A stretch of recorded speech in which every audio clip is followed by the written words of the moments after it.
Saturday the 11th. Flip this around so we got a good idea what we're looking at. Look at that. Special there we go. Wow. So you're live on Nomad Outdoors. Debrief. Wait, I am? Yes, you are. We all are. Everybody. October 11th. Left, I think 12:30 about when I left the house this To morning. get the party started. Yeah? Get the show on the road. 12:30, head out. Met up in Clio at a rest stop to make a rest. No foot tapping. No foot tapping. Nobody in the weeds. And no light traffic. Worked out well. Very light traffic. And the rest of the way, after a little reroute around Zilwaukee, even all the way down 10 and up 30. Yeah. We can give a little plug to 94.5 The Moose. 94.5 The Moose, bringing you your hits. Yep. Today's top country favorites. I don't know if they say that. I think they do. Whatever. We scrambled once we got here, got camp set up. Thanks to G&E Equipment Repair. Throw the gear in the rear. Yeah.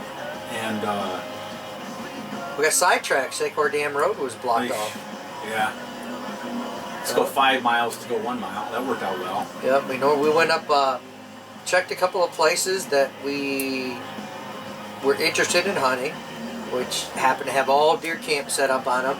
For some reason, I honestly think that Gladwin, Michigan is the hub of Michigan hunting. Maybe you go to Roscommon and they tell you it's them, and Kalkaska tells you it's them, and Grayling tells you it's them. Maybe it's worse other places. It is not. We're talking bow season. When you get a truck parked, every pull out. Yep, every pull out. Every time that there's a DNR. We went to where we were trail riding last year, right off the Molasses River in Gladwin, just north of 61. 2 camps are set up there. Already got 2 campers set up there, and we're talking October 11th. Oh, you mean what do you call it? They're not even there for bow season. No, they're just camping. They're just camping for deer season. Gun season. I don't know what the one guy's. I've been doing this for years. Yep. What? And Why what did did he you say? at work? He's like bigger camp. Bigger camp further down the road. That's the next camp. So then we went up to Mohawk Trail, and of course on all the pullouts there's a car parked somewhere along the line. If not more than one, not just there'd be 2 or 3 cars parked. We went to Ridge Road. We're talking bow season. We're not talking gun season. We're talking archery season. I think maybe this is part of this. I get that it's a Saturday, okay, but who are the people that are coming up and saying, I'm going to hunt here, and I'm going to leave a tree stand in the area, and I'm going to bait in the area, and then I'm going to drive up and hunt it Saturday and Sunday? Because you can't leave anything tied. I don't know if my truck's still out there. You can't leave anything around here on state land without somebody wanting to take it. So that really is like, how are you so, I don't know what the word, to leave your pop-up or leave your climbing or your ladder stand or whatever it might be? How are you baiting all these months and come up on just a weekend? It used to be back in the day, nobody bow hunted. Nobody bow hunted. But you start in September, you've got what?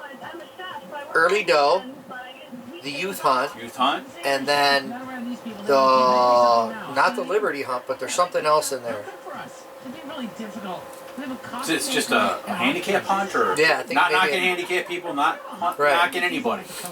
Just saying that. Yep. So you got that starts in September, and then we're hunting now, which is supposed to be archery season, which you're talking a quarter of the hunters back in the day. A quarter of the hunters were bow hunters. It is like gun season out there. I mean, there is just as many people in the woods now for archery season as there are for gun season. Think about it. All the cars that we saw today, had those people been forced to wear hunter's orange, how many people would we have seen? Oh yeah.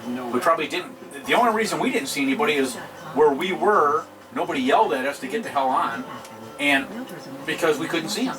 You know that we actually see less hunters the second week of gun season Absolutely.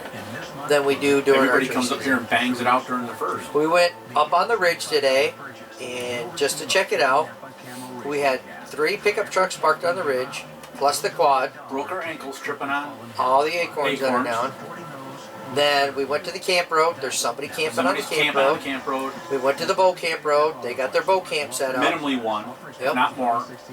So it's ridiculous. I cannot believe this area when it comes to archery season. And there again, it's not like you're just.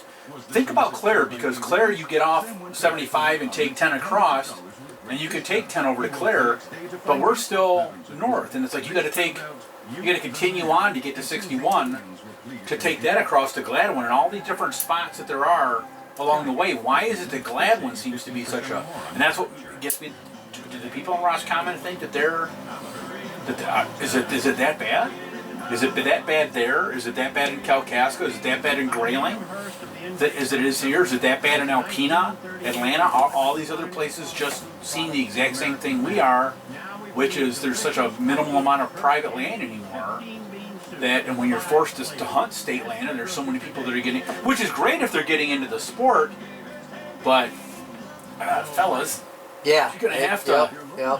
We need some. I can't draw my bow back without hitting somebody. Yeah. I cannot believe. I mean, I remember when I first started bow hunting, you never, ever ran into anybody in the woods. Up here, Oh, unless they were just out for a walk. yep, up that was here, it. it's absolutely ridiculous. Yep. So, Back when I first started hunting up here in the 80s, that was what it was. No one else bow hunted up here. I came up here, and we would come up in September, 2 weekends of September, and bait before we knew we were coming up. And the only time we ever saw anybody up here, there was no car tracks back in there. We were the car tracks back in there. The only people that you would ever see is if a man and his wife would be like, we're just going to go for a Yeah, walk we're down gonna go for a walk, yep, we're going to go for a walk in the woods, and that would be it. You didn't see any other hunters. Even during rifle season, it wasn't that bad. You might see 1 or 2 other people, but that was it. You never saw the amount of people back in the 80s that you see now. So is it because private land has gone down? Is it because hunting is taken off that much? Is it because of what piece of, the access area that we have right here? or the crossbow. Or the crossbow? Yep. I want to. And hey, whatever. People want to get into the woods and they want to hunt. I want to be like in full support of what they want to do. But I personally believe they introduced the crossbow to the archery season. It's just like a rifle. So what you're seeing now is those guys that are fed up with rifle season are now going out buying a crossbow, and they're introducing themselves to the early season hunt. They're getting out there early with their crossbows. So I think that we probably They're spending their time in the, they get the time, they get to go out into the Yep. woods, they get to experience that and all. The only difference is, as you and I know, as people who have been hunting since the 80s, in which I've been a Michigan bow hunter member for over 25 years. So for me, it was like these, back in the day, my old Bear bow compound, first like Bear 2 compound, which had pulleys and wheels and all over the place. You never saw anybody, and you look at the amount of people that are out in the woods today. What happened? What happened for me and my old pull it back? Now I understand that there are people who fought the release, that they fought the compound, and I can appreciate that. But look at the battle now. I mean, I don't think that you saw the numbers going from recurve longbow traditional bow hunters to compound hunters as you have seen with the recurve longbow crossbow. and compound hunters to crossbow hunters. Look at the sheer numbers. Look at the increase. It'd be really interesting to see license sales.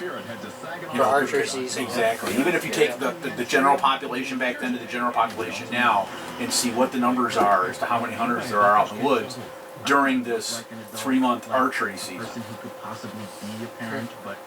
So, anyways, we're gonna have to bail on the ridge. Theoretically speaking, what did we see? 2 does tonight, Saw 2.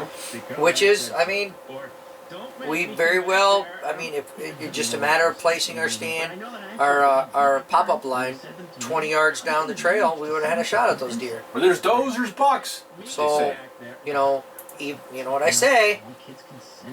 Even a blind Say a lot of hog can stuff. find an acorn every now Well, and then. I tell you what, you put a dozen blind hogs out in that woods, and they break their little ankles on acorns because they're everywhere. So, I mean, we know where they're feeding at, but the big thing is just getting away from the other hunters so that we can have our opportunity to shoot and not have our stuff stolen.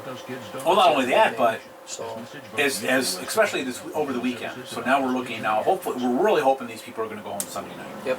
But if there are people up here for the whole week, and you've got these people like on the Bow Road, so they're camping out there, so they're setting up their area, and the deer are going to get wise to their movement. So we need to find a place where that's not happening, where the movement is minimal, and hopefully that's where they're hiding. But at the same time, somewhere we know, one, they've got the acorns, and two, they've got an established area that they're moving in. So I don't know. So tomorrow we're going to do a little bit of scouting. Be some We got investigating going on. Yep, we got a couple of spots that we're going to check tomorrow that we think are going to be a good place. I'm sure that we'll get up off of Dunham Road up there. Maybe we'll check back in there and see if we see pickup trucks. And Who campers and knows the what whole could be nine out yards, there? so- Anything could be out there now. Yep. Since the time we were out there for turkey season, who knows what has shown up? 2 does though. It was nice to see those 2 does tonight. It was nice looking out that through that mesh, Yeah. and seeing that we were not alone in the woods. So Pop-up blinds, yeah, digging me some pop-up blinds. Shoot through screens, not a big fan of that. not a stuff. big fan. I get it. I know you say that it's a thing, but I've been hunting at a pop-up since way back when, and I'm a big fan of just having an open area, setting myself back in the pop-up blind so that it darks me out, and being able to shoot. No different Yep. than setting up a big ground blind all on your own and sitting towards the back of it to keep your Don't know Keep yourself how. in the shade. I don't know about these shoot through screens. not looking to. Yep. No. Last thing I need is to so let at least loose an arrow and have it come right back at me. yeah, no, I'm not looking forward to that. Yeah. What did I hit? I don't know what I hit. you know what I'm thinking? Especially on video. What's that? Apple pie. You know what we've got is apple pie. Apple It's pie. right there in the stove. And maybe We're gonna get us some apple pie. Yeah. We're gonna cut the commercial. I think we just and, need forks is all we need. Really. We'll see you guys in the morning. Great. On a